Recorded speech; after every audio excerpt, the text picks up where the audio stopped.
బిడ్డ, కడుపు బలహీన వర్గాల ఆశాజ్యోతి, పార్లమెంటులో దళితుల పక్షాన, బడుగుల పక్షాన తన గణాన్ని వినిపించినటువంటి గొప్ప మేధావి, అహర్నిశలు దళితుల కోసం, వారి అభివృద్ధి కోసం పాటుపడినటువంటి గొప్ప సంఘ సంస్కర్త, 20 సంవత్సరాలు సుదీర్ఘంగా తన గళాన్ని పార్లమెంటులో వినిపించినటువంటి డాక్టర్ మందా జగన్నాథం గారి జయంతి సందర్భంగా ఈరోజు ఆయనని జ్ఞాపకం చేసుకోవాలి.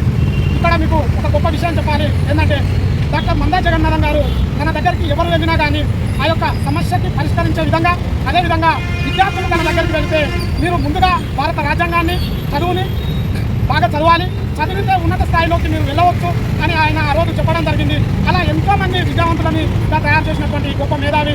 అదేవిధంగా ఇక్కడ ఉన్నటువంటి విద్యార్థులు ఒకటి గమనించాలి, మనలాగానే ఒక ఉస్మానియా నుంచి, ఒక పియూ నుంచి, అదేవిధంగా సోషల్ వెల్ఫేర్లో చదివినటువంటి గొప్ప సంఘ సేవకులు మన కాచిగూడలో ఉన్నటువంటి ఒక వెల్ఫేర్ హాస్టల్లో చదివి డాక్టర్ వృత్తిని చేసినటువంటి గొప్ప మేధావి. ఆ డాక్టర్ వృత్తి ద్వారా ప్రజలకు ఎంతో సేవ చేస్తూ ఆయన సేవలు గుర్తిస్తూ తెలంగాణ నుంచి పార్లమెంటు దాకా తీసుకెళ్తుంది ఈ ప్రజలు. కనుక ఈరోజు ఆయన జయంతి మనం జరుపుకోవడం ఎంతో సంతోషకరం. అదేవిధంగా ఇలాంటి జయంతులు మరెన్నో జరుపుకోవాలని మనస్ఫూర్తిగా కోరుకుంటూ, జై మందా జగన్నాథం, మందా జగన్నాథం గారి ఆశయాలను, మందా జగన్నాథం గారి ఆశయాలను జై